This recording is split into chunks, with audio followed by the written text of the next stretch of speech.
I'd like to respond to my colleague and friend from Wyoming and just note one thing that happened last Sunday that I think puts this whole debate in perspective.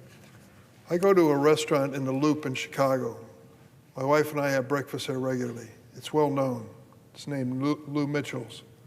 Lou Mitchell's restaurant claims that they are the beginning of Route 66 in America. Tourists come from all over the world to travel Route 66, and they start at Lou Mitchell's. Well, that's where my wife and I start with breakfast on Sunday morning. And we have a favorite waitress who we've been working with for years, and a lady who serves as maitre d', who's 95 years old. She comes to work every day. It's a great place. It's a real slice of America, a real slice of Chicago. It's usually a pretty happy place too, rooting for the Bears and talking about upcoming holidays. It wasn't that way with my friend, the waitress, I'll call her Sarah, last Sunday. She came over to me and said, "Senator, do you know what's going to happen to my health insurance on January 1st? And I said, "No." And she said, "I'm going to have to pay $300 or $400 more a month for me and my husband under the Affordable Care Act. What happened? How can I possibly pay that amount of money?"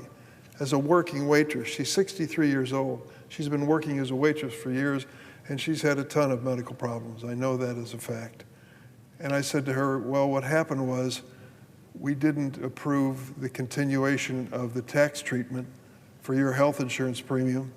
There was a dispute in Congress over that issue, and we'll have our chance this week on Thursday when there's going to be a vote on whether we give you the tax credit that you've been receiving for years to help you pay your health insurance premium or not.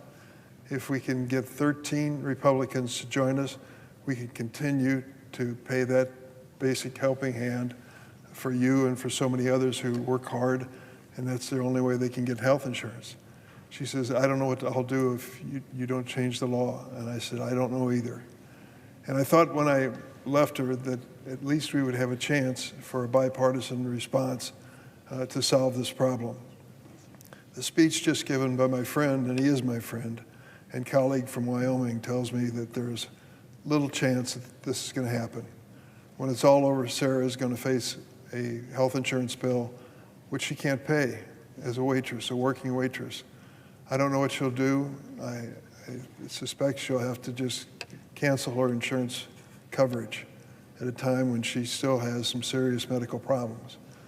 That's the reality of it. So I'd say to my friend from Wyoming, there's plenty of opportunity for your party as the majority party in the United States Senate to call a hearing and address any changes you want to make in the Affordable Care Act.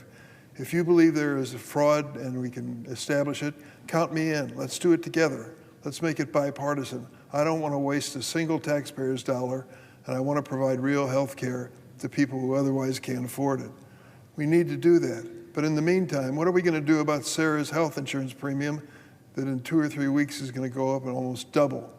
What is she going to do about it? Shouldn't we care about her first? This is really a triage, and the first thing to do is to help Sarah, make sure that her family has health insurance coverage. The second thing we do in the triage is address changes in the system. I'm open to them. I think some of the things that were said on the floor probably exaggerated the situation, but I'm open to any changes which want to be suggested that will improve this system. But let's start with this triage by helping Sarah, the waitress at Lou Mitchell's in the city of Chicago. Make sure that she has health insurance when it's all over. Give us those 13 votes and call for the first meeting of the Congress in the next calendar year to address any fraud in the system that we can find and deal with it directly, openly and directly.